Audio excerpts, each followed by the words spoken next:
사무엘하 14장 12절부터 17절 말씀 교독합니다. 오늘 말씀은 요압이 보낸 드고와 여인이 다윗에게 본격적으로 청원하는 것을 내용으로 하고 있습니다. 드고와 여인이 다윗을 죄인이 되었음을 상기시켜 줍니다. 드디어 이 여인은 아들을 반드시 살려주겠다는 다윗의 약속을 빌미로 다윗에게 본론을 말합니다. 다윗의 약속은 다윗이 죄인이 되는 것을 입증하는 것이다 라고 탁쿡 던집니다. 당신이 그렇게 말하는 것은 당신 스스로가 죄인임을 말하는 것입니다. 이렇게 말을 한 거죠. 다윗의 마음을 깜짝 놀라게 하는 말이었습니다. 다윗 자신의 내쫓긴 아들 압살롬을 집으로 돌아오게 하지 않으면서 자기에게 그 아들을 살려주겠다고, 살인한 아들을 살려주겠다고 약속하는 것은 그건 자격이 없는 말이다. 오히려 스스로가 죄인임을 인정하는 것이다 라고 말하고 있습니다. 다윗의 아들 암논을 살해하고 도망가 있는 다른 아들 압살롬을 집으로 돌아오게 하지 않는 이상 자신에게 한 약속은 위선적인 결정이라는 그런 말입니다. 이율배반적인 다윗의 약속을 꼭 짚어가지고 말을 하고 있습니다. 이걸 통해서 깨닫습니다. 자기 자신에게 지키지 못하는 약속은 힘이 없다. 자기 자신이 지키지 못하는 그 말은 남에게 힘이 없다는 것이죠. 드고와 여인은 압살롬을 살려달라고 본격 청원을 합니다. 14절 말씀입니다. 드디어 드고와 여인은 암논의 죽음은 이미 쏟아진 물 같은 일로 비유하면서 다윗이 죽으면 기회가 없으니 살아있을 때 살아있는 압살롬에게 긍휼을 베풀어 달라고 청원합니다. 그러면서 하나님이 생명을 빼앗지 아니하고 하나님께 버린 자가 되지 아니하게 하시나이다 라고 하나님께서도 압살롬을 버리지 아니하셨다고 그렇게 말을 합니다. 이것은 순전히 드고와 여인의 자의적인 해석입니다. 하나님을 왜곡하는 거죠. 지금 압살롬이 살아있는 것은 하나님께서 그를 살려놓으신 거다. 이렇게 이야기를 하는 것입니다. 하나님도 그를 용서하셨다라고 그렇게 말하고 있습니다. 이 드고와 여인은 회개하지 않고 버티는 압살롬이 하나님의 자비를 입은 것이다 라고 이렇게 다윗에게 말을 했죠. 그런데 이것은 틀린 말이죠. 특히 회개도 하지 아니한 사람을 하나님께 용서하시겠냐 이거죠.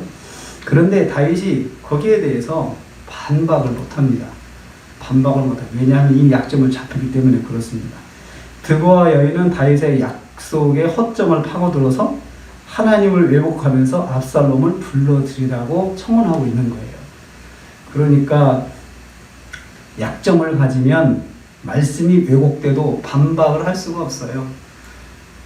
다윗 자신이 약점을 가지고 있기 때문에 지금 이 여자가 하나님을 왜곡하면서 하나님의 이름을 들먹이고 그러면서 압살롬을 살려줄 것을 말하는데 보면은 하나님도 말하고 굉장히 믿음이 좋은 것 같이 말하는데 잘못된 그 하나님 지식을 가지고 말하는데 다윗이 그것을 반박을 못해요. 왜냐하면 자기가 자격이 없잖아요. 드고와 여인은 다시 다윗의 자비심이 호소합니다. 그러면서 드고와 여인은 다시 자신의 사연으로 돌아가서 호소합니다. 사람들이 살인한 아들을 심판한다고 하지만 왕께 청하면 반드시 들어줄 것을 믿고 나는 지금 말하고 있습니다 라고 말합니다. 왕이 들으시고 내 아들과 함께 주의 종을 구원하리라 이렇게 말을 했어요. 16절 말씀에. 그래서 다윗 왕이 하나님의 기업을 반드시 지켜줄 것이다 라고 지켜줄 것으로 믿는다 라고 말을 했어요. 그래서 보면은 결국은 나와 내 아들과 함께 하나님의 기업에서 끊을 자의 손으로부터 하나님의 기업, 자기 아들을 하나님의 기업이다. 맞는 말이죠. 그러니까 드고와 여인은 거짓말을 말을 하는데 거기에 하나님을 집어넣어가지고 거짓말을 해요. 그러니까 다윗의 영적인 그런 면이 흐려지니까 이걸 구분을 하지도 못하지만 또 한편 반박도 못해요. 자기 자신이. 이렇게 다윗의 약점을 가지고 지금 이 여자와 요압에게 당하고 있습니다. 17절 말씀에 보면 드보아 여인 자신도 다윗이 하나님의 사자같이, 거기다 다윗은 뭐라고 해요? 하나님의 사자같이 선악을 분간하십니다. 하나님의 사자로 높여줘요.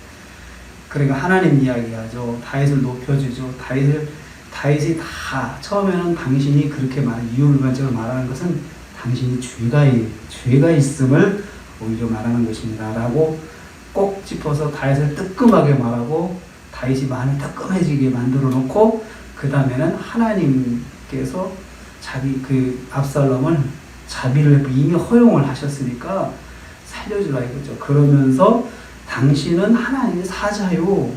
하나님의 사자로서 이것을 함께 하나님께서 당신을 통해서 해결해 줄 줄로 나는 믿습니다. 라고 그렇게 말을 합니다. 하나님의 사자같이 선악을 분간해 줄 것이라 확신하고 있다고 재차 말을 해요. 하나님의 사자로서 이것을 해줄 것이라 나는 믿습니다. 라고 하면서 다윗을 또 이렇게 딱 띄워줍니다. 이 말을 들은 다윗이 절대로 거절을 할 수가 없어요. 너 말이 안 된다라고 이렇게 하면서 그것은 내가 알아서 할 테니까 너는 거기에 대해 말하지 말고 네 아들 이야기나 하자 이렇게 나와야 되거든요. 말을 못해요. 이것도 깨달아요. 말씀이 없으면 지극한 칭찬에 휘둘리게 되는 거예요. 말씀이 없으면 지극한 칭찬에 휘둘린다라는 것을 알 수 있어요. 오늘 우리가 또 하루 시작합니다. 우리가 자기 자신이 지키지 못하는 약속을 해서 어긴 경험이 있으면 반드시 그것을 파고드는 사탄이 있어요. 사탄이 그걸 파고들어서 나를 또 제2, 제3의 실수를 하도록 자꾸 만들어요. 그러니까 우리가 내가 뭔가가 잘못됐다 했을 때는 빨리 돌이키고 하나님 앞에 나가서 하나님 제가 이건 참 잘못된 것을 회개합니다. 이렇게 하면서 딱 정리를 하고 가야 되거든요. 우리가 100점짜리 하루를 살지는 못합니다. 하루에도 작은 실수, 보이지 않는 실수, 하나님 보실 때 참 기뻐하시 않을 만한 실수들을 하거든요. 그런데 그 실수를 마귀가 꼭 잡고 들어와요. 꽉 짚어가지고 꽉 누르면서 나도 꼼짝하지 못하게 다시 또 실수하게 만드는 그게 문제예요. 다시 또 실수하게 또 다윗도 이 말을 듣고 또 다시 실수에 빠져들게 되거든요. 그래서 우리는 이것을 항상 잘라야 됩니다. 내가 먼저 회개하고 하나님 앞에 나가서 하나님 제가 이건 잘못된 것입니다.